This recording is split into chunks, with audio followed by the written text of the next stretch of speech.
Hello my dear students, आज अपन start करने जा रहे हैं अगले माइनर का अपना सिलेबस, ठीक है ना, जिसके अंदर अपन डिस्कस करने वाले हैं कैलोरीमीटर, हीट ट्रांसफर यानी मोड ऑफ हीट ट्रांसफर, जिसके अंदर अपन कंडक्शन, कन्वेक्शन और रेडिएशन ये 3 टॉपिक्स डिस्कस करेंगे।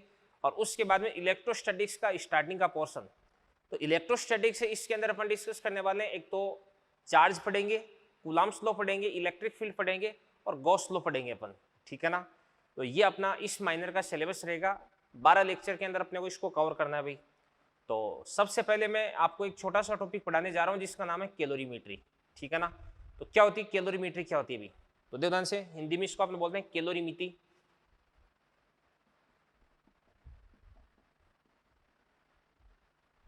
तो ये क्या होती है भाई?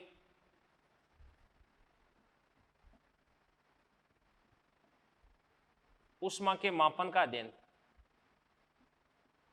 जो हीट है उसका अपन मेजरमेंट यहाँ पे करने वाले हैं भाई, ठीक है ना। अब बिना किसी फॉर्मेलिटी के अपन चैप्टर को स्टार्ट करते हैं। सबसे पहले अपन बात करते हैं कि जो ऊष्मा होती है वो क्या होती है भाई?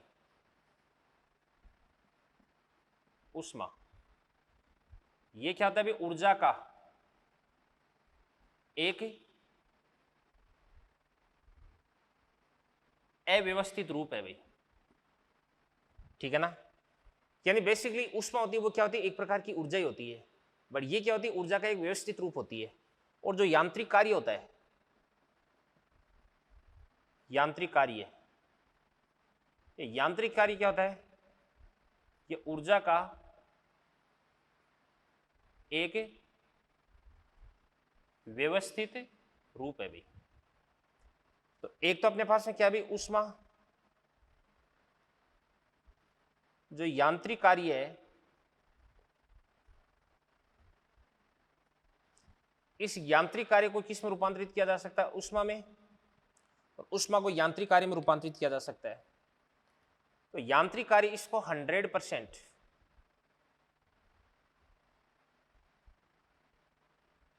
रूपांतरित कर सकते हैं अपन, बट ऊष्मा होते उसको कार्य के अंदर, यांत्रिक कार्य में 100% रूपांतरित नहीं कर सकते, क्योंकि यांत्रिक कार्य क्या होता है? ऊर्जा का एक व्यवस्थित रूप है, इस कारण से इसको ऊष्मा में 100% कन्वर्ट किया जा सकता है, जबकि ऊष्मा को 100% यांत्रिक कार्य में रूपांतरित नहीं किया जा सकता, ठीक है ना। तो बात सुनना भी, जो यांत्रिक कार्य है W डायरेक्टली प्रोपोर्शनल क्या होता है आपके पास में भी? ऊष्मा Q लिख देंगे। तो W समानुपाती क्यों देगा? जितना कार्य करेंगे अपन उतनी क्या हो जाएगी भी? हीट प्रोड्यूस हो जाएगी। जैसे मान के चलिएगा लोहे का कोई ब्लॉक है, अपने पास में कोई एक हथौड़ा है, जितनी बार इसके हथौड़े से अपन चोट करते हैं उतना ये गर्म हो जाएगा, उतनी ज्यादा हीट प्रोड्यूस हो जाएगी।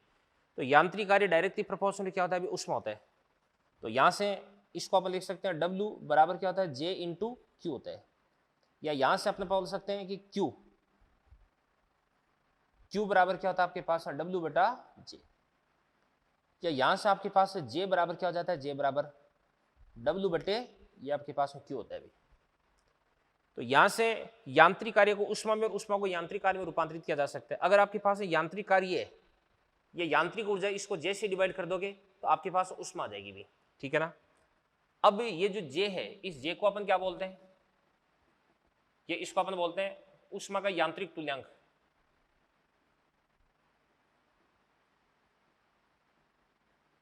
यांत्रिक तुल्यांक हो जाएगा, मैकेनिकल इक्विवेलेंट हो जाएगा। और इस J का जो मान होता है वो कितना होता है? ये होता है आपके पास में 4.18 जूल पर कैलोरी। या इसको अपन लिख सकते हैं लगभग 4.2 जूल पर कैलोरी हो जाएगा भाई। तो J का मान कितना होता है? 4.18 जूल पर कैलोरी। इसका मतलब ये हुआ कि एक कैलोरी के अंदर 4.18 जूल होते हैं भाई। तो अपन बोल सकते हैं कि एक कैलोरी है, इसके अंदर होते हैं 4.18 जूल। या लगभग इसको अपन क्या लिख सकते हैं अभी? 4.2 जूल लिख सकते हैं। तो एक कैलोरी बड़ा हुआ कि जूल बड़ा हुआ? बताओ। कैलोरी बड़ा हुआ, ठीक है ना, ये बात होगी भी। तो J क्या होता है अभी? यांत्रिक तुल्यांक होता है। इसके बाद में अपन देख सकते हैं, देखो Q बराबर क्या होता है? W बटा J। तो Q बराबर ये आपके पास हो जाएगा W बटा J। अब यहां पर आपके पास W क्या होती है, यांत्रिक ऊर्जा होती है, यांत्रिक कार्य होता है। तो Q बराबर, कई बार अपन क्या करते हैं, गतिज ऊर्जा को ऊष्मा में कन्वर्ट करते हैं, तो W की जगह क्या लिख देंगे अपन, 1/2 mv²/J। और कई बार अपन क्या करते हैं, घूर्णन गतिज ऊर्जा है, इसको अपन ऊष्मा में कन्वर्ट करते हैं, तो ये आपके पास हो जाएगा 1/2 I ω²/J। कई बार अपन क्या करते हैं, जो स्थितिज ऊर्जा होती है, इस स्थितिज ऊर्जा को अपन उस समय में कन्वर्ट करते हैं, तो Q बराबर क्या हो जाएगा आपके पास, स्थितिज ऊर्जा mgh, और बटे क्या हो जाएगा आपके पास में, J हो जाएगा अभी। तो गतिज ऊर्जा, घूर्णन गतिज ऊर्जा या स्थितिज ऊर्जा, इनको भी हीट के अंदर कन्वर्ट किया जा सकता है, ठीक है ना, ऊष्मा के अंदर रूपांतरित किया जा सकता है अभी। अब 12 mv²/J ये तो तब आता है जब 100% काइनेटिक एनर्जी हीट में कन्वर्ट हो रही है। अगर आपको बोले कि केवल 20% काइनेटिक एनर्जी वो हीट में कन्वर्ट हो रही है, तो 12 mv², इसका अपन 20% निकाल देंगे, ठीक है ना। तो इसको नोट करो, फिर अपन आगे बढ़ते हैं अभी। चलिए बच्चों, इसके बारे में कुछ डेफिनेशन सब वो अपन डिस्कस करते हैं। तो देवदान से ये जो मैंने अभी आपको पढ़ाया था, इसमें मैं क्वेश्चंस आपको करवा दूंगा, बाद में करवा दूंगा, ठीक है। तो सबसे पहले डेफिनेशन अभी 1 कैलोरी। तो क्या होती है 1 कैलोरी, क्या होती है, ये होती है 1 ग्राम पानी का तापमान 1 डिग्री सेंटीग्रेड बढ़ाने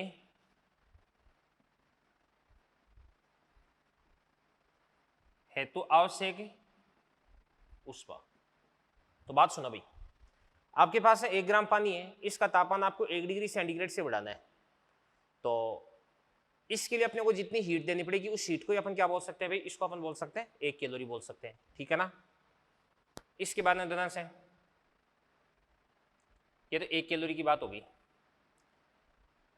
इसके बाद हम बात करते हैं ऊष्माधारिता। इंग्लिश में इसको अपन बोल देते हैं हीट कैपेसिटी, इसको अपन रिप्रेजेंट करते हैं H से। तो क्या होती है ऊष्माधारिता, क्या होती है भी, किसी पदार्थ का तापमान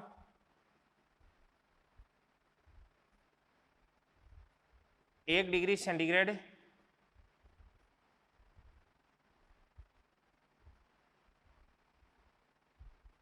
बढ़ाने हेतु आवश्यक ऊष्मा। जैसे आपके पास में कोई भी पदार्थ है, उसका टेम्परेचर आपको 1 डिग्री सेंटीग्रेड से बढ़ाना है, तो इसके लिए आपको जो हीट देनी पड़ेगी उसको अपन क्या बोलते हैं, ऊष्माधारिता बोलते हैं।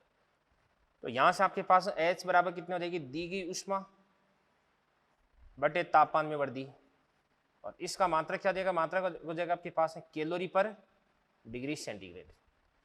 अब जो ऊष्माधारिता होती है वो किस पे भी, पदार्थ की मात्रा पे डिपेंड करती है भाई। एक तो आपने 1 गिलास पानी का लिया और एक आपने मान के चलिए 1 बाल्टी पानी की ले रखी है, दोनों का तापमान आपको 1 डिग्री सेंटीग्रेड से बढ़ाना है। तो 1 गिलास से इसका तापमान 1 डिग्री सेंटीग्रेड से बढ़ाने के लिए आपको कम हीट की रिक्वायरमेंट होगी, जबकि 1 बाल्टी पानी का तापमान अगर आपको 1 डिग्री सेंटीग्रेड से बढ़ाना है तो इसके लिए आपको ज्यादा हीट की रिक्वायरमेंट होगी। तो अपन बोल सकते हैं कि 1 गिलास पानी की तुलना में बाल्टी की जो हीट कैपेसिटी, जो ऊष्माधारिता वो क्या होगी, ज्यादा होगी। तो ऊष्माधारिता वो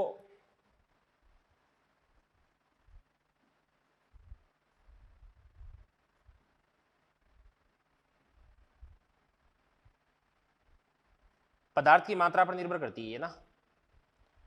इसके बाद में ऊष्माधारिता के बाद में अपन बात करते हैं किसकी भी, विशिष्ट ऊष्मा की बात करते हैं।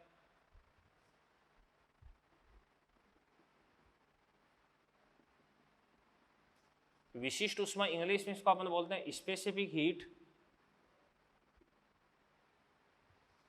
और इसको अपन शॉर्ट में लिखते हैं किससे भाई, एस से। तो बात सुनना भी, ये क्या होती है, ये होती है किसी भी पदार्थ की एकांक मात्रा, यूनिट अमाउंट ऑफ मटेरियल। तो किसी पदार्थ की एकांक मात्रा का तापमान 1 डिग्री सेंटीग्रेड से बढ़ाने के लिए आवश्यक ऊष्मा की मात्रा क्या कहलाती है, ऊष्मा, विशिष्ट ऊष्मा कहलाती है।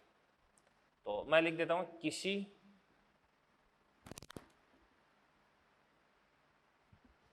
पदार्थ की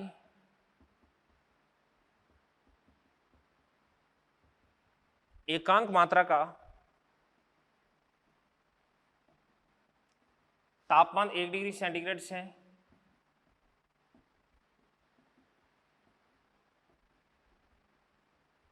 बढ़ाने हेतु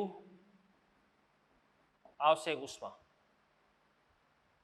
तो इसको अपन लिख सकते हैं एस बराबर डेल्टा क्यू अपॉन, एकांक मात्रा है तो एम, 1 डिग्री सेंटीग्रेड से तो डेल्टा टी।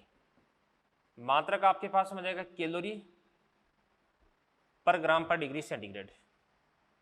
तो यहां से आपके पास ध्यान से देखना, देखो डेल्टा क्यू बटे डेल्टा टी, इसको अपन क्या बोल सकते हैं, एच बोल सकते हैं। तो एच बराबर कितना देगा आपके पास, एच बटे एम। तो एच बराबर कितना देगा आपके पास, एम इंटू एस हो जाएगा अभी।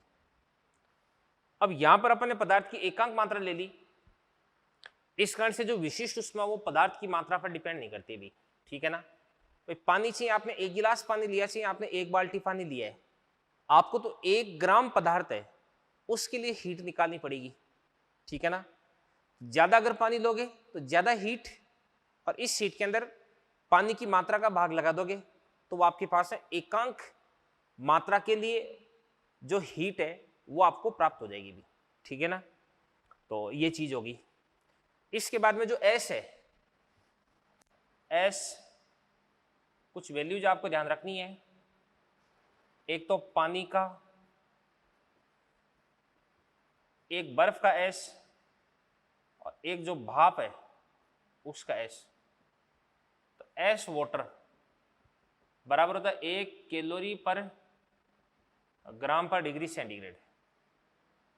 एस आइस बराबर, आइस का कितना होता है भाई, आइस का होता है 0.5 कैलोरी पर ग्राम पर डिग्री सेंटीग्रेड। और भाप का क्या होता है, एस एस बराबर 0.47 कैलोरी पर ग्राम पर डिग्री सेंटीग्रेड होता है अभी। ये अपन इस सब का जो एस है वो मैंने आपको बता दिया अभी। विशिष्ट ऊष्मा के बाद में एक टर्म आती है जिसका नाम है जल तुल्यांक।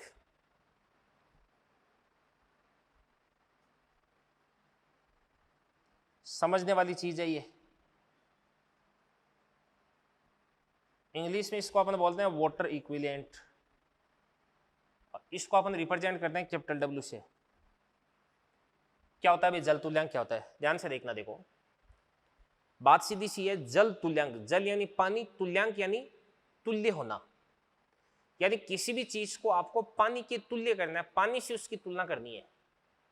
समझे किसी बात को आप, जैसे मान के चलिएगा आपके पास में धातु का कोई गोला है, इस धातु के गोले को आपने क्यू हीट दी, कितनी हीट दी, क्यू हीट, जिस इसका तापमान 5 डिग्री सेंटीग्रेड बढ़ गया अभी।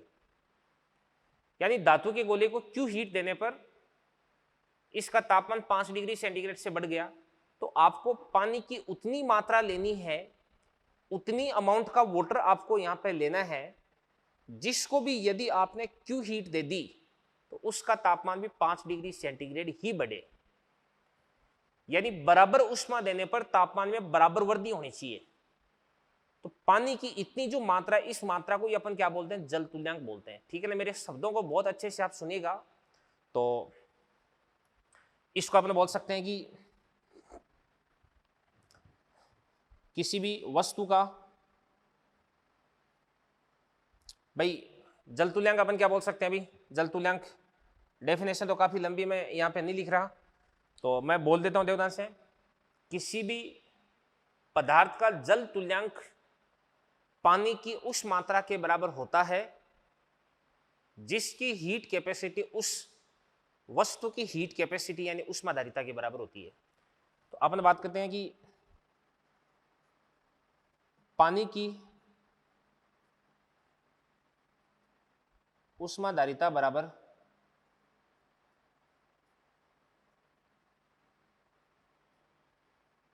वस्तु की ऊष्माधारिता। तो पानी की ऊष्माधारिता H बराबर क्या होता है, mh होता है। तो जल तुल्यांक क्या होती है, पानी की मात्रा होती है।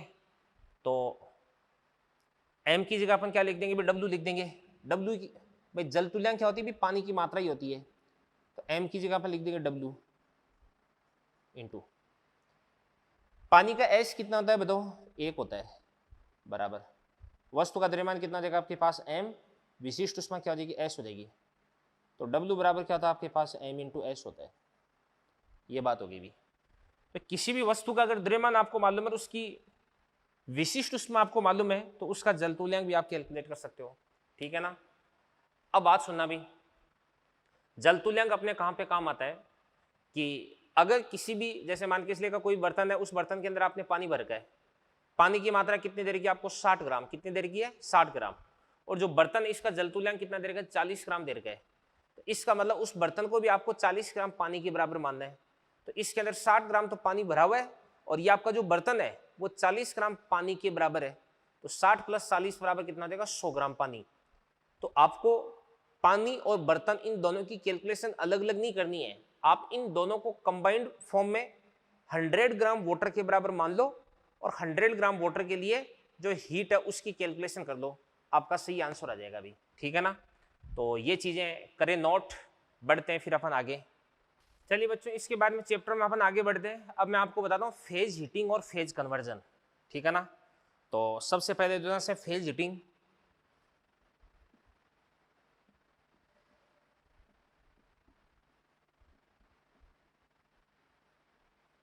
फेज हीटिंग का मतलब क्या होता है, अभी किसी पदार्थ को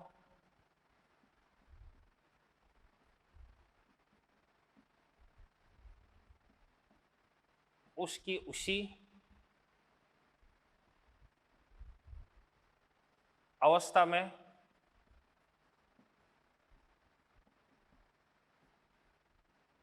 उष्मा देकर गर्म करना। तो अपन जानते हैं कि मैंने आपको बताया था कि S बराबर कितना होता है आपके पास delta Q upon M delta T। तो डेल्टा Q बराबर कितना देगा आपके पास MS डेल्टा T। ये वाला फॉर्मूला हो गया। अभी जो फेज हीटिंग है उसके लिए ये वाला फॉर्मूला काम में लेते हैं अपन, ठीक है ना।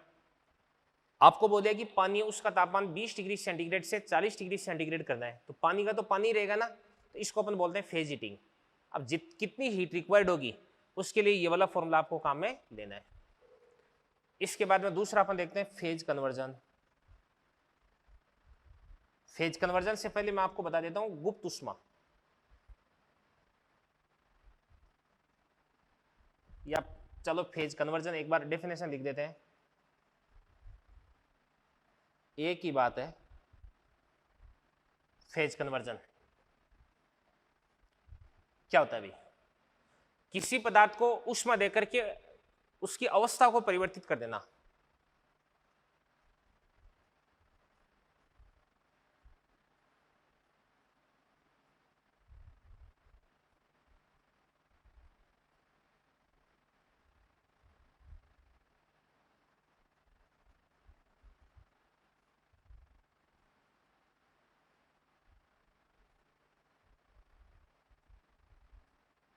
किसी पदार्थ को उष्मा देकर के उसकी अवस्था परिवर्तित कर देना भाई, ठीक है ना। अब इसके लिए सबसे पहले मेरे को पढ़ानी पड़ेगी गुप्त उष्मा पढ़ानी पड़ेगी। देखो मैं इसका एग्जांपल दे देता हूं, जैसे मान के इसलिए आपके पास आइस है, इस आइस को अगर आपने हीट दी, बर्फ को अगर आपने हीट दी तो ये पानी में कन्वर्ट हो गई, तो पहले बर्फ थी अब पानी बन गया, तो यहां पर इसकी जो अवस्था वो परिवर्तित हो चुकी है, तो इसको अपन बोलते हैं अवस्था परिवर्तन, ठीक है ना। यहां पर अपन बात करते हैं गुप्त उष्मा, इंग्लिश में इसको अपन बोलते हैं लेटेंट हीट, एल्स इसको अपन रिप्रेजेंट करते हैं। क्या होती है ध्यान से देखना, देखो किसी भी पदार्थ की एकांक मात्रा कि उष्मा परिवर्तित करने हेतु, की अवस्था परिवर्तित करने हेतु जो आवश्यक उष्मा, उसी को अपन क्या बोलते हैं गुप्त उष्मा बोलते हैं। तो किसी पदार्थ की एकांक मात्रा की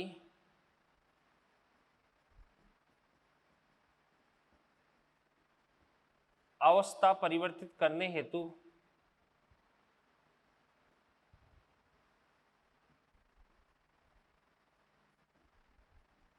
आवश्यक उष्मा गुप्त उष्मा कहलाती है, ठीक है ना।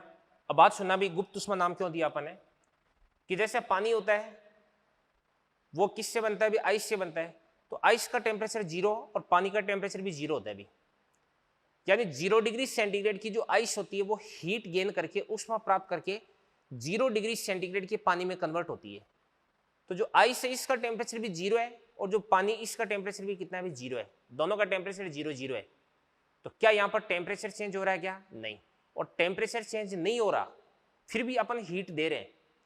जनरली अपन ऐसा देखते हैं कि किसी भी पदार्थ को हीट देने पर उसके तापमान में वृद्धि होती है, बट यहां पर हीट देने पर तापमान में कोई वृद्धि नहीं हो रही, ठीक है ना। टेम्परेचर एज इट इज रहता है, अवस्था परिवर्तित हो रही है। इस कारण से इस उष्मा को अपन बोलते हैं गुप्त उष्मा, क्योंकि ये कुछ गुप्त कार्य कर रही है। भाई हीट देने पर तापमान बढ़ना चाहिए बट तापमान नहीं बढ़ रहा है, तो इसका मतलब ये उष्मा कुछ गुप्त कार्य कर रही है, इसीलिए इसको अपन बोलते हैं गुप्त उष्मा। तो अपन लिख सकते हैं कि जो अवस्था परिवर्तन है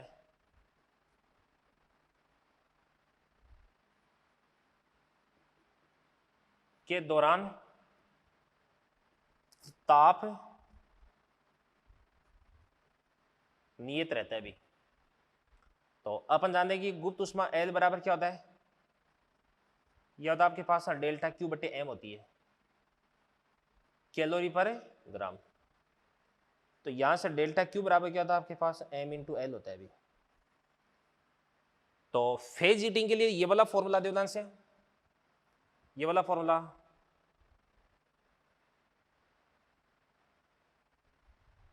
और फेज कन्वर्जन के लिए ये वाला फॉर्मूला। ये दोनों बड़े इंपॉर्टेंट फॉर्मूले आपको ध्यान में रखने हैं। अब दो ध्यान से कि जैसे बर्फ है वो कन्वर्ट होती है किसमें? पानी में। और पानी किसमें कन्वर्ट होता है बताओ? भाप में। तो बर्फ का पानी में कन्वर्जन, इसको अपन बोलते हैं मेल्टिंग। और इसका पानी का बर्फ में, इसको अपन बोलते हैं फ्रीजिंग। पानी का भाप में कन्वर्जन वेपोराइजेशन। और भाप का पानी में कन्वर्जन कंडेंसेशन। इसको अपन बोलते हैं पिघलना, इसको अपन बोलते हैं जमना, इसको अपन बोलते हैं वाष्पीकरण, इसको अपन बोलते हैं संघनन, कंडेंसेशन, ठीक है ना। एक होता है ऊर्ध्वपातन, होता है ऊर्ध्वपातन। क्या होता है अभी? कुछ ठोस ऐसे होते हैं जिनको गर्म करने पर सीधे वो गैस में कन्वर्ट हो जाते हैं, लिक्विड फॉर्म नहीं आती है।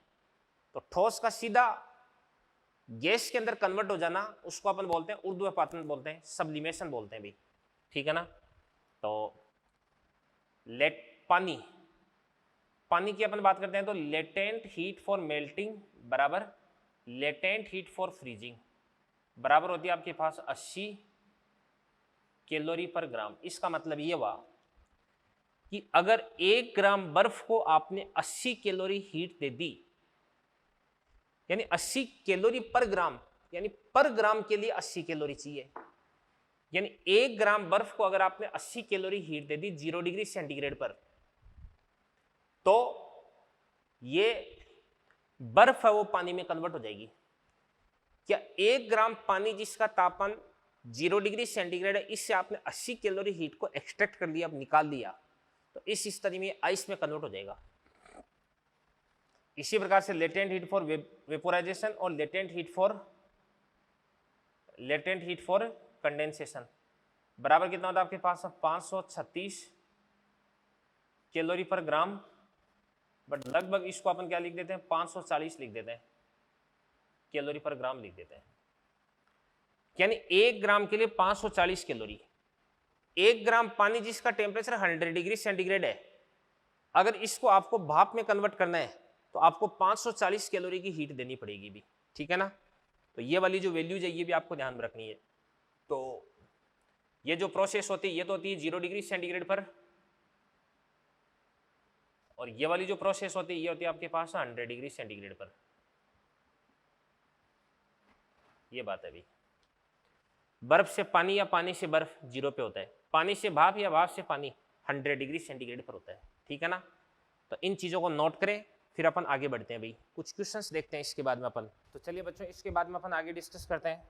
तो मैंने देखो ध्यान से आपको फेज हीटिंग पढ़ा दिया, फेज कन्वर्जन पढ़ा दिया है। तो इनके जो इंपॉर्टेंट फॉर्मूले हैं ये मैं एक बार आपको वापस रिपीट करवा देता हूँ, रिवाइज करवा देता हूँ, ध्यान से देखना। देखो अगर अपन बात करते हैं फेज हीटिंग की बात करते हैं, तो फेज हीटिंग के अंदर फॉर्मूला काम में आता है डेल्टा क्यू बराबर क्या था आपके पास, एम एस डेल्टा टी। और यदि अपन बात करें फेज कन्वर्जन की बात करें, तो फेज कन्वर्जन में डेल्टा क्यू बराबर कितना होता है आपके पास, एम इंटू एल होता है भाई। और एल यहाँ पर क्या होती है, लेटेंट हीट होती है। तो अगर किसी भी पदार्थ को उसकी उसी अवस्था में गर्म कर रहे हैं तो इस स्थिति में ये वाला फॉर्मूला काम में लेते हैं। और यदि किसी भी पदार्थ की अवस्था परिवर्तित करवा रहे हैं तो इस स्थिति में ये वाला फॉर्मूला काम में लेते हैं अपन, ठीक है ना। चलो इसके बाद में अपन क्वेश्चन के माध्यम से बात करते हैं। तो क्वेश्चन देवदान से पहला क्वेश्चन है,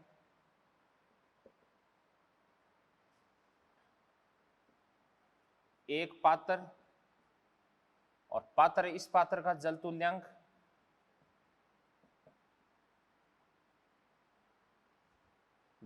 बराबर कितना हो जाएगा आपके पास है 40 ग्राम में 60 ग्राम पानी 20 डिग्री सेंटीग्रेड पर है।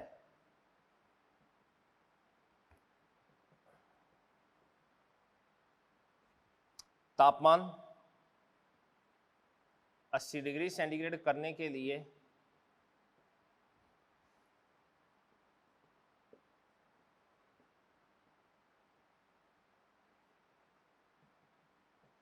आवश्यक ऊष्मा की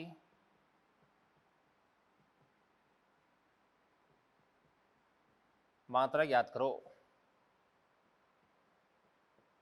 बहुत ही आसान सा क्वेश्चन है भाई, ध्यान से देखना। देखो सबसे पहली बात है कि आपके पास एक बर्तन है और इस बर्तन के अंदर आपने पानी भर रखा है, ठीक है ना, 60 ग्राम पानी भर रखा है अभी। अब यहाँ पर जो बर्तन और पानी इन दोनों का जो टेम्परेचर है वो कितना है, 20 डिग्री सेंटीग्रेड है। अब यदि इसको आप हीट दोगे तो ऐसा तो है नहीं कि पानी केवल हीट है, वो केवल पानी अवशोषित करेगा।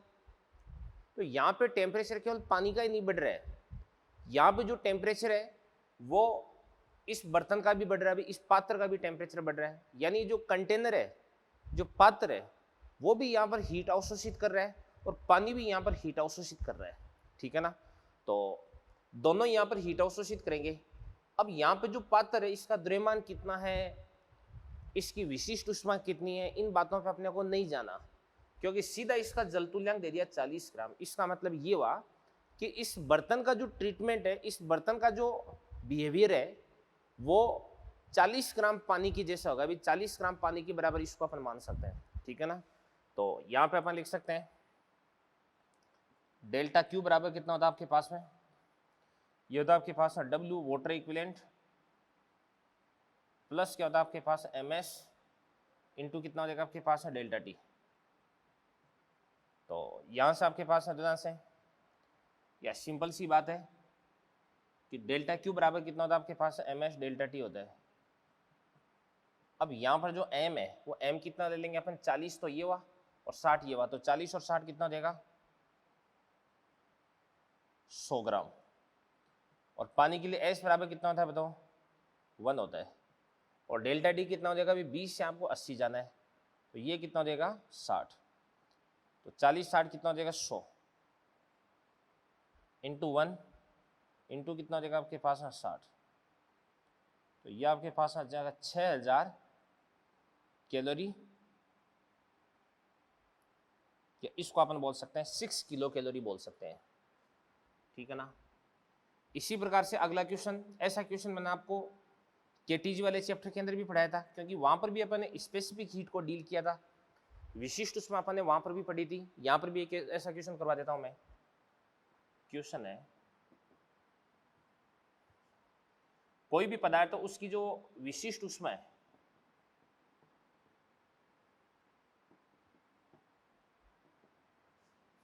कि S बराबर कितने दे रखी है आपको, 2T दे रखी है। तो आपको क्या करना है, अभी 10 ग्राम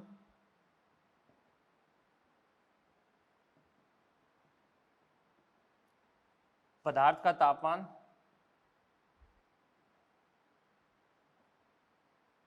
10 डिग्री सेंटीग्रेड से 20 डिग्री सेंटीग्रेड, इसका मात्रक आपको दे रखा है कैलोरी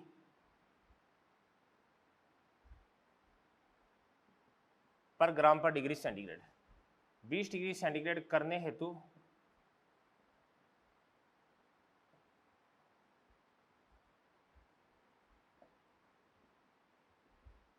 आवश्यक ऊष्मा की गणना करनी है भी आपको। तो ध्यान से देखना, देखो एस बराबर कितना दे रखा है आपको, 2t दे रखा है, और अपन जानते हैं कि एस बराबर कितना होता है dq अपॉन m dt। तो यहां से आपके पास है dq बराबर क्या हो जाएगा आपके पास में 2t इंटू m। m कितना दे रखा है आपको 10 ग्राम, इंटू क्या देगा आपके पास है dt। तो dq बराबर कितना देगा 10 इंटू 2 कितना देगा 20 t dt। इसका अपन इंटीग्रेशन कर देंगे। तो टेम्परेचर आपको कहां से कहां तक 10 से लेके 20 तक लेके जाना है, अभी 10 से 20 तक। तो dq का क्या हो जाएगा आपके पास है डेल्टा q बराबर 20 का 20 हो जाएगा, t का कितना हो जाएगा t स्क्वायर बटे 2, तो बटे 2 t स्क्वायर। लिमिट्स अपन पुट कर देंगे 10 से लेकर के 20 तक। तो 20 बटे 2 कितना हो जाएगा आपके पास है 10, और t की वैल्यू कितने पुट कर देंगे अपन 20 का स्क्वायर कितना हो जाएगा आपके पास है 400, माइनस 10 का स्क्वायर कितना हो जाएगा आपके पास है 100। तो 400 माइनस 100 बराबर कितना हो जाएगा 300, और 300 इंटू 10 3000 हो जाएगा। तो इसको अपन बोलेंगे 3 किलो कैलोरी। ठीक है ना। तो ये वाला क्वेश्चन भी बहुत आसान है, नोट करें इसको, आगे बढ़ते हैं फिर अपन। तो बच्चों इसके बाद में आपको मैं पढ़ाने वाला हूँ phase heating phase conversion curve, यानी फेज हीटिंग और फेज कन्वर्जन का ग्राफ मैं आपको समझा रहा हूँ, देखिएगा। तो फेज हीटिंग व फेज कन्वर्जन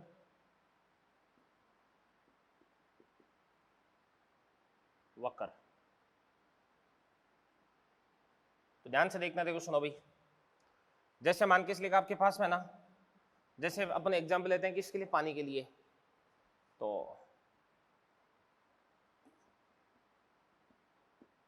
पानी के लिए अपन डिस्कस करते हैं, और जो प्रेशर है वो प्रेशर कितना लेते हैं अपन 1 atm लेते हैं, 1 atm पर। तो सबसे पहले अपने पास में क्या होती है, आइस होती है। एग्जाम्पल से ले लेते हैं, मान के चलेगा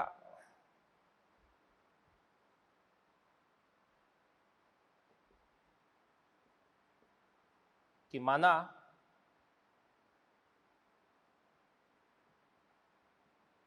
10 ग्राम बर्फ है माइनस का 20 डिग्री सेंटीग्रेड पर, और इसको आपको हीट दे करके 10 ग्राम भाप में कन्वर्ट करना है 120 डिग्री सेंटीग्रेड पर। ये एग्जाम्पल यहां पर अपन देखने वाले हैं। तो यहां पर क्या क्या होता है ध्यान से देखना। देखो सबसे पहले आपके पास में जो 10 ग्राम आइस है,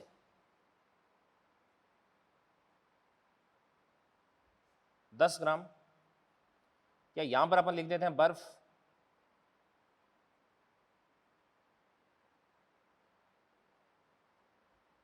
ठीक है ना। कितनी हो जाएगी 10 ग्राम, और इसका टेम्परेचर कितना हो जाएगा आपके पास है माइनस का 20 डिग्री सेंटीग्रेड।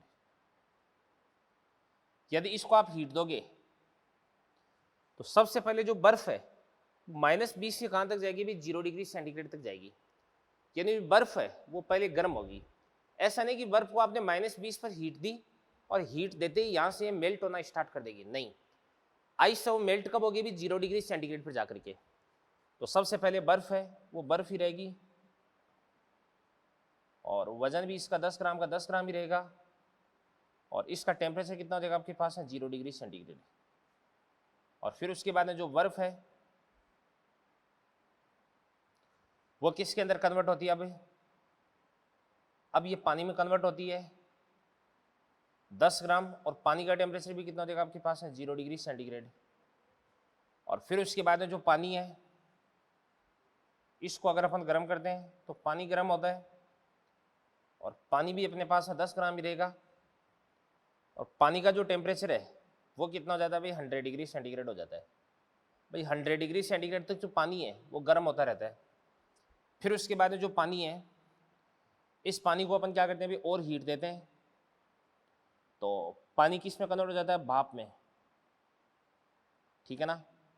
और पानी कन्वर्ट हो जाता है इस प्रकार से भाप में, और इसका द्रव्यमान है वो भी कितना रहता है आपके पास है 10 ग्राम। तो भाप का टेम्परेचर वो भी कितना होता है आपके पास है 100 डिग्री सेंटीग्रेड।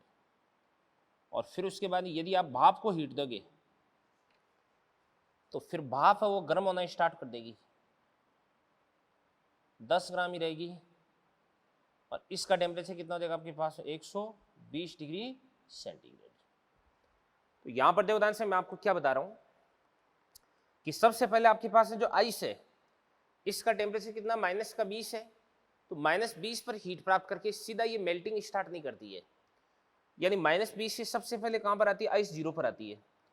तो बर्फ को आप गर्म कर रहे हो तो इसको अपन बोलते हैं फेज हीटिंग ऑफ आइस।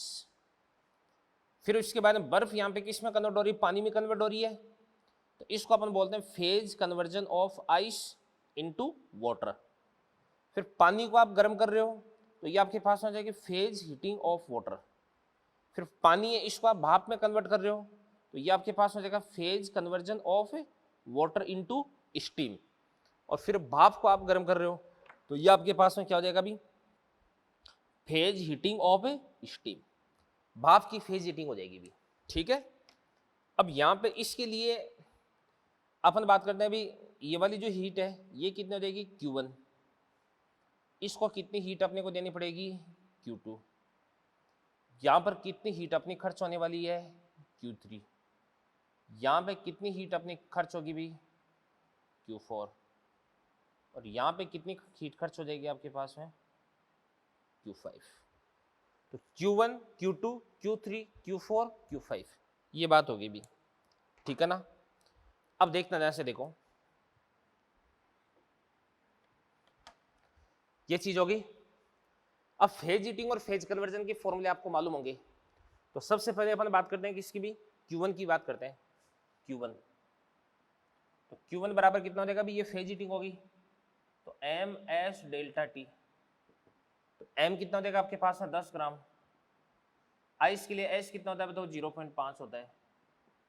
और डेल्टा T की बात करते हैं अभी, तो यहाँ पे इसका टेम्परेचर कितना हो जाएगा -20 से आपको 0 तक लेके आना है। तो टेम्परेचर में चेंज कितना हो गया अभी 20 का हो गया, तो कितना हो जाएगा बताओ 100 कैलोरी, ठीक है ना। इसके बाद में Q2, यहाँ पे जो बर्फ पानी में कन्वर्ट हो रही है, फेज कन्वर्जन हो रहा है, तो Q बराबर क्या हो जाएगा ml। तो M कितना हो जाएगा आपके पास है 10 L। बर्फ पानी में कन्वर्ट होती है तो L कितना होता है भाई 80 होता है, ये आपके पास हो जाएगा 800 कैलोरी। इसके बाद में बात करते हैं Q3 की, तो बराबर कितना हो जाएगा MS डेल्टा T। तो यहाँ पर आपके पास M कितना हो जाएगा 10। और अब है ना यहाँ से देखना, देखो Q3, पानी को गर्म कर रहे हो आप, तो पानी के लिए स्पेसिफिक हीट कितनी होती है, विशिष्ट उष्मा 1 होती है। तो 1 इंटू डेल्टा T, 0 से 100 तक गर्म कर रहे हो तो 100 आ गया, तो ये कितना देगा आपके पास 1000 कैलोरी। इसके बाद में बात करते हैं Q4 की, तो Q4 बराबर कितना देगा, भाई पानी को आप भाप में कन्वर्ट कर रहे हो तो फेज कन्वर्जन हो गया, तो Q बराबर क्या हो जाएगा ml। M कितना देगा 10, और L बराबर कितना देगा बताओ 540, तो ये आपके पास है 5400 कैलोरी। और इसके बाद में Q5 की बात करते हैं अपन, तो Q5 बराबर कितना देगा MS डेल्टा T। M कितना देगा 10, और अब आप भाप को गर्म कर रहे हो, और मैंने आपको बता रखा है कि भाप के लिए जो विशिष्ट उसमें स्पेसिफिक हीट होती है वो कितनी होती है 0.47 होती है। तो 0.47 इंटू डेल्टा T, तो डेल्टा T कितना देगा आपके पास में 20 हो जाएगा अभी, ठीक है ना। तो ये कितना हो जाएगा आपके पास में 0.47 इंटू ये 20 हो गया, तो क्या बन जाएगा आपके पास है 9.4 इंटू 10, 94 कैलोरी। इसको अपन बोल देंगे 94 कैलोरी बोल देंगे भी। तो यहाँ पर पांचों प्रोसेस है, उनके अंदर जो हीट है वो आपने निकाल दी है। अब अपन एक काम करते हैं भी सबको जोड़ देते हैं।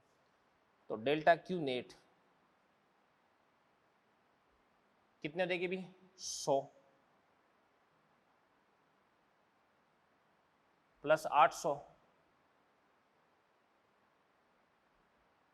1000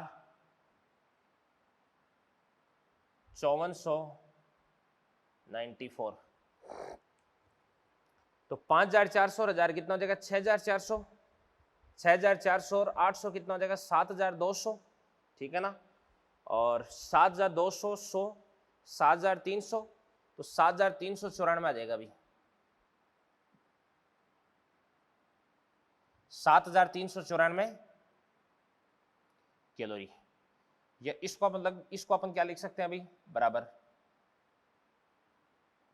7.394 किलो कैलोरी ये हीट आ गई आपके पास में ठीक है ना।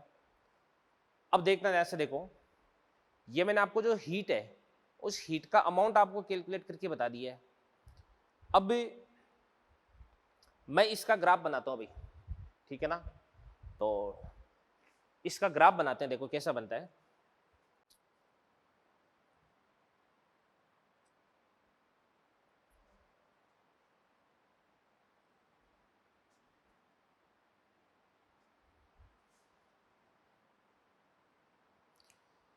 यहां पे अपन किसको लेते हैं अभी टेम्परेचर को और यहां पर अपन किसको लेते हैं अभी डेल्टा क्यू को।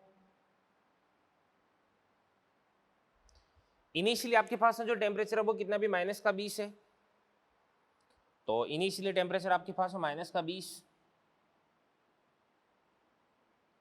और कुछ हीट देने पर ये -20 से कहां पर आ जाता है अभी 0 पर आ जाता है तो ये आपके पास 0 हो जाएगा टेम्परेचर 0 और इसको अपन बोलेंगे -20 तो ये -20 से 0 आ गया ठीक है ना। तो यहां से लेकर के यहां तक इस प्रकार से स्ट्रेट लाइन बन जाएगी।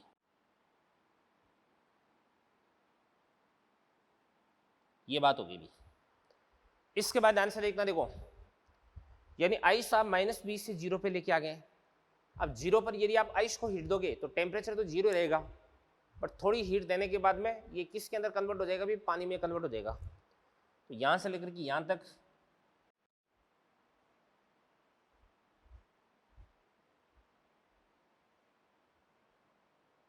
ये लो जी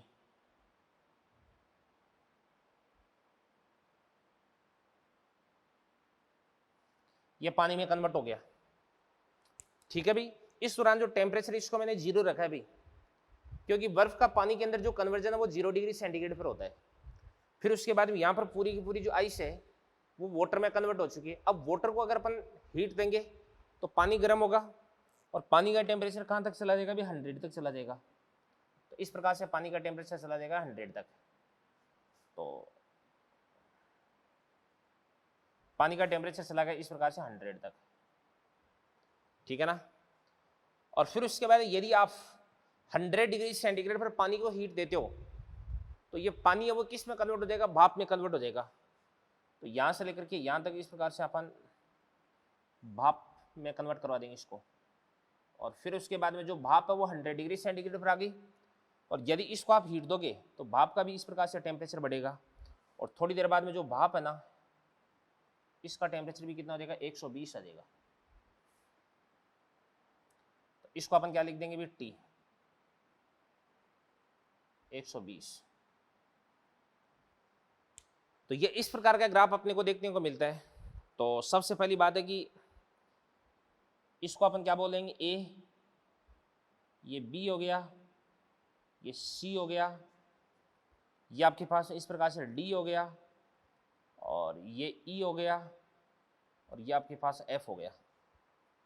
तो यहाँ पर आपके पास जो AB है इस AB को अपन क्या बोल सकते हैं AB पार्ट है। इसके लिए अपन क्या बोल सकते हैं एक बार एक काम करें इन चीज़ों को आप नोट करें ठीक है ना। फिर उसके बाद इस ग्राफ को मैं यहाँ पे एक्सप्लेन करता हूँ। तो इन चीज़ों को आप नोट कर लें इधर वाला पोर्शन है इस लाइन के इधर वाला जो पोर्शन है वो आप नोट कर लें फिर उसके बाद में मैं आपको समझाता हूँ ये ठीक है ना। मिटा देता हूँ इधर का मैं।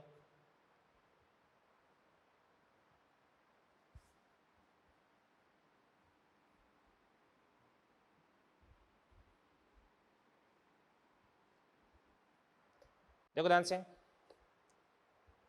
ग्राफ में आपके पास है जो ए बी पार्ट है, इस ए बी को अपन क्या बोलते हैं, इसको अपन बोलते हैं फेज हीटिंग ऑफ आइस।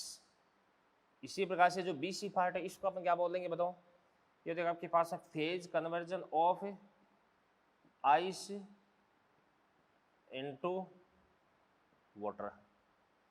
इसके बाद है जो सी डी पार्ट है, इस सी डी को अपन क्या बोल सकते हैं, ये देखो आपके पास है फेज हीटिंग ऑफ वाटर। और इसके बाद है डीई पार्ट है, डी को अपन क्या बोलेंगे, phase conversion of water into steam. EF को अपन क्या बोलेंगे, इसको अपन बोलेंगे फेज हीटिंग ऑफ स्टीम। ये बात हो गई भी, ये phase heating phase conversion, phase heating phase conversion, phase heating, ये बात हो गई भी।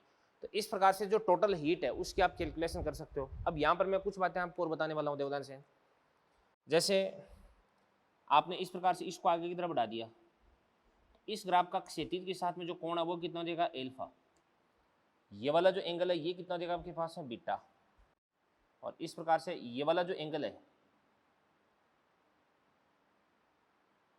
इस वाले एंगल को अपन क्या बोल देंगे, गामा बोल देंगे। क्या बोल देंगे, गामा। तो ये एल्फा, बीटा और गामा, इनकी अपन बात करते हैं। तो ये तो क्या हो जाएगी भी, स्लोप हो जाएगी ना, जो आपके पास है फेज हीटिंग का ग्राफ है इसकी स्लोप हो जाएगी, इसकी ढाल हो जाएगी। तो अपन लिख सकते हैं कि डेल्टा क्यू बराबर कितना होता है, एम एस डेल्टा टी। तो यहां से आपके पास में डेल्टा टी बटे डेल्टा क्यू बराबर कितना हो जाएगा, 1 बटे एम एस। और डेल्टा टी बटे डेल्टा क्यू यानी Y upon X. Y X पर आपने क्या दे रखा, टेम्परेचर, और एक्स एक्स पे आपने क्या दे रखा भाई, क्यू दे रखा है। तो वाई अपॉन एक्स, इसी को अपन क्या बोल सकते हैं भाई, स्लोप, ढाल हो गई। और इसको ही अपन क्या बोल सकते हैं, टेन थीटा बोल सकते हैं। द्रव्यमान तो कांस्टेंट है, तो यहां से अपन लिख सकते हैं कि टेन थीटा इनवर्सली प्रोपोर्शनल क्या देगा आपके पास, एस हो जाएगा। तो जिसके लिए एस की वैल्यू सबसे कम होती है उसके लिए थीटा क्या होता है, सबसे ज्यादा होता है। तो वो एस सबसे कम किसका होता है, स्टीम का होता है। कितना होता है, 0.47। तो स्टीम के लिए जो एस है वो सबसे कम होता है, इस कारण से इसके लिए थीटा क्या होता है, सबसे बड़ा होता है। तो गामा तो क्या हो जाएगा आपके पास है, सबसे बड़ा, सबसे बड़ा गामा हो जाएगा। इसके बाद में अपन बात करते हैं दूसरे नंबर पर कौन आती है बताओ, आइस। आइस का क्या होता है, 0.5 होता है। कितना होता है, 0.5। एस कितना होता है, 0.5 होता है। तो फिर उसके बाद में क्या हो जाएगा आपके पास, एल्फा। और सबसे छोटा कौन हो जाएगा भाई, ये आपके पास हो जाएगा बीटा हो जाएगा, क्योंकि बीटा किसके लिए, पानी के लिए। और आपको पता है कि पानी के लिए एस की वैल्यू सबसे ज्यादा होती है। पानी के लिए एस कितना होता है, 1 कैलोरी पर ग्राम पर डिग्री सेंटीग्रेड होता है। तो इसके लिए एस सबसे बड़ा, और एस अगर सबसे बड़ा हो जाएगा तो इस स्थिति में इसके लिए थीटा सबसे छोटा हो जाएगा। तो सबसे छोटा बीटा, फिर उससे बड़ा एल्फा, और सबसे बड़ा क्या हो जाएगा आपके पास में, गामा हो जाएगा। तो ये एक बहुत ही शानदार क्वेश्चन है, इस क्वेश्चन को आप अच्छे से समझें, ठीक है बच्चों। और फिर उसके बाद में आगे बढ़ते हैं अपन।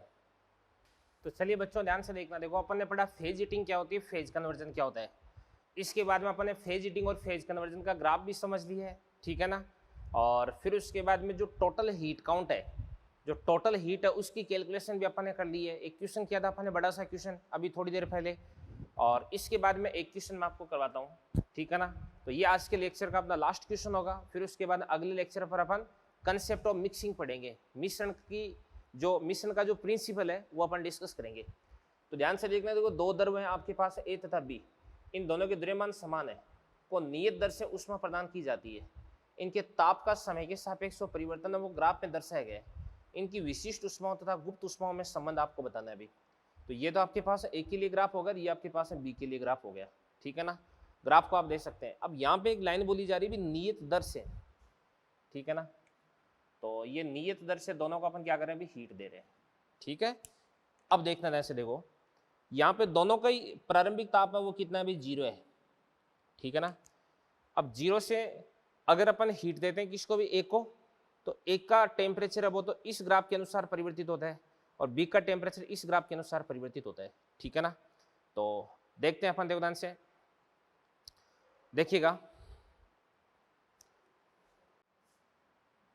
सबसे पहले अपन बात करते हैं किसके लिए भाई, ए के लिए, ए के लिए बात करते हैं। तो अगर ए के लिए अपन बात करते हैं तो यहां से लेकर के यहां तक इसका टेम्परेचर वो कितना चेंज हो जाता है भाई, 100 चेंज हो जाता है, ठीक है ना।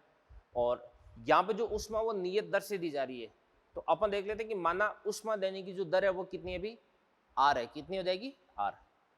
तो माना उष्मा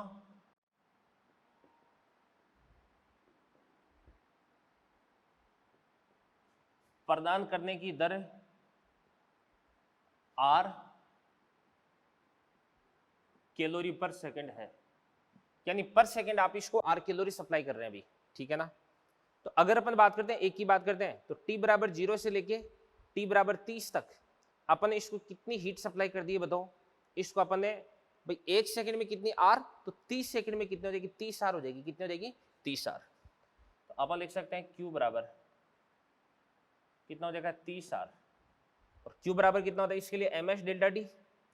तो m और s a डेल्टा टी कितना हो जाएगा, a के लिए 0 से लेके 100 तक, तो ये आपके पास हो जाएगा 100 हो जाएगा अभी। इक्वेशन नंबर इसको अपन बोल देंगे 1। इसके बाद में अपन बात करते हैं बी के लिए। तो ध्यान से देखना, देखो जो आपके पास लिक्विड बी है वो 36 सेकंड पर जाकर के इसकी फेज कन्वर्ट होना स्टार्ट होती है अभी, 36 सेकंड पर ये दूसरी फेज में जाता है, ठीक है ना। तो अपन देखते हैं कि 1 सेकंड में कितनी उष्मा देते हैं अपन आर, तो 36 सेकंड में कितना देगी, 36 आर। तो इसके लिए अपन लिख सकते हैं ये हो जाएगा क्यू ए क्यू बी बराबर 36 आर बराबर एम एस बी, और डेल्टा टी कितना हो जाएगा अभी बी के लिए 80। इक्वेशन नंबर आपके पास है 2 हो गया अभी। इसके बाद में दोनों को अपन एक दूसरे से डिवाइड करते हैं, समीकरण 1/2 से। तो क्या बन जाएगा आपके पास है 30 आर बटे 36 आर, एम एस से into 100, M S B into 80। यहां पे अपन आर से आर को उड़ा देंगे, एम से एम को उड़ा देंगे, इसके बाद में बी से इसको अपन उड़ा देंगे 4 बार, और इसको अपन उड़ा देंगे 5 बार। इसके बाद में 6 से इसको उड़ा देंगे अपन कितनी बार, 5 बार, और इसको अपन उड़ा देंगे कितनी बार, 6 बार। 5 से यहां पर अपन 5 को कैंसिल आउट कर देंगे, ठीक है ना। और इसके बाद में इसको अपन काटते हैं, 2 से तो कितनी बार हो जाएगा आपके पास, 2 बार, और ये कितनी बार हो जाएगा आपके पास, 3 बार। तो यहां से अपन निकाल लेते हैं S A upon S B बराबर है, S A upon S B बराबर, ये 2 ऊपर चला जाएगा तो 2/3। ये दोनों की विशिष्ट उष्मा के मध्य संबंध हो गया अभी, ठीक है ना। इसी प्रकार से ध्यान से देखना, देखो अपन बात करते हैं ए के लिए। तो यहां से लेकर के यहां तक एक ही जो फेज है वो कन्वर्ट हो रही है, तो 30 से लेकर के कहां तक भी 72 तक। तो 30 से लेकर 72 कितना सेकंड हो गया अभी आपके पास में, 42 सेकंड हो गया। 1 सेकंड में कितनी उष्मा आप इसको दे रहे हो आर, तो 42 सेकंड में कितनी हो जाएगी, 42 आर हो जाएगी। तो अब हम लिख सकते हैं क्यू ए बराबर कितना हो जाएगा, 42 आर, ठीक है ना। और क्यू बराबर कितना हो जाएगा आपके पास, एम एस डेल्टा टी। तो एम का तो एम हो जाएगा, sorry M S delta T नहीं होगा, यहाँ पे इसकी फेज कन्वर्ट हो रही है, तो फेज कन्वर्जन के लिए क्यू बराबर एम एल का में लेते हैं। तो एम आ गया, और एल को अपन लिख सकते हैं एल ए। और इसी प्रकार से बी के लिए क्यू बी बराबर कितना हो जाएगा अभी बी के लिए, 36 से लेके कहां तक भी 60 तक, ठीक है ना। तो 36 से 60 कितना हो गया, 24 सेकंड हो गया। तो 24 सेकंड में कितनी उष्मा दे देंगे अपन, 24 आर बराबर एम इंटू क्या हो जाएगा आपके पास, एल बी। इसको अपन बोलेंगे इक्वेशन नंबर 3, इसको अपन बोलेंगे इक्वेशन नंबर 4। तो ये आपके पास है समीकरण 3/4 से। तो क्या हो जाएगा आपके पास में MLA अपॉन MLB 42R बटे 24R। तो यहां से आपके पास में सॉल्व कर दोगे ना तो डायरेक्टली आपके पास LA अपॉन LB आ जाएगा। तो LA अपॉन LB बराबर कितना होता है 6 से काटते हैं तो 7/4। तो 7/4 आपका आंसर हो गया। तो दोनों की जो विशिष्ट उसमें उनके अंदर रिलेशन भी अपन ने यहाँ पे देख लिया है और यहाँ पे दोनों की जो गुप्त उसमें उनके बीच में रिलेशन भी अपन ने यहाँ पे देख लिया है। तो आज का लेक्चर बच्चों अपन यहीं पे फिनिश करते हैं। तो मिलते हैं अगले लेक्चर पे।